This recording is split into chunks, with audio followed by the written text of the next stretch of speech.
जनता पार्टीर जिला स्तरीय प्रशिक्षण शिविर पूर्वानुमान बैठक जिला बीजेपी तरफ जिला मासिक बैठक सह समग्र राज्य में आगामी दिन में होगा 37 कोटी सांगठनिक जिलार पंडित दीनदयाल उपाध्याय महाप्रशिक्षण अभियान 2024 पूर्वानुमान प्रस्तुति बैठक पारलाखेमुंडी जिला कार्यालय खंजासाही में अनुष्ठित होईछि।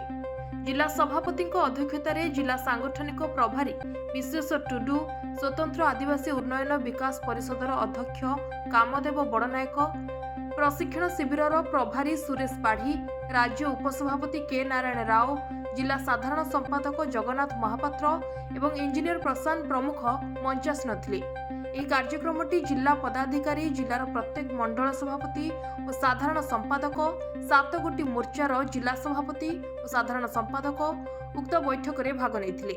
ପଣ୍ଡିତ ଦୀନଦୟାଲ ଉପାଧ୍ୟାୟ ପ୍ରଶିକ୍ଷଣ ମହା ଅଭିଯାନର ପ୍ରସ୍ତୁତି ବୈଠକରେ ମୂଳ ବିଷୟବିନ୍ଦୁ ଥିଲା ସଂଘୀୟ ଢାଞ୍ଚାର ଏକ ରାଜନୈତିକ ଦଳ କିଭଳି ଉକ୍ତ କର୍ମଶାଳାର ଉଦ୍ଘାଟନ ଠାରୁ ଆରମ୍ଭ କରି ଉଦ୍ଯାପନୀ ପର୍ଯ୍ୟନ୍ତ ସଫଳତାର ସହ ହେବା ସହ ଗଜପତି ଜିଲ୍ଲାକୁ ନେଇ ରାଜ୍ୟରେ ଏକ ଉଦାହରଣ ସୃଷ୍ଟି କରିପାରିବ, ସେଥିପ୍ରତି ରାଜ୍ୟରୁ ଆସିଥିବା ଅତିଥିମାନେ ପ୍ରସଙ୍ଗ ରଖିଥିଲେ।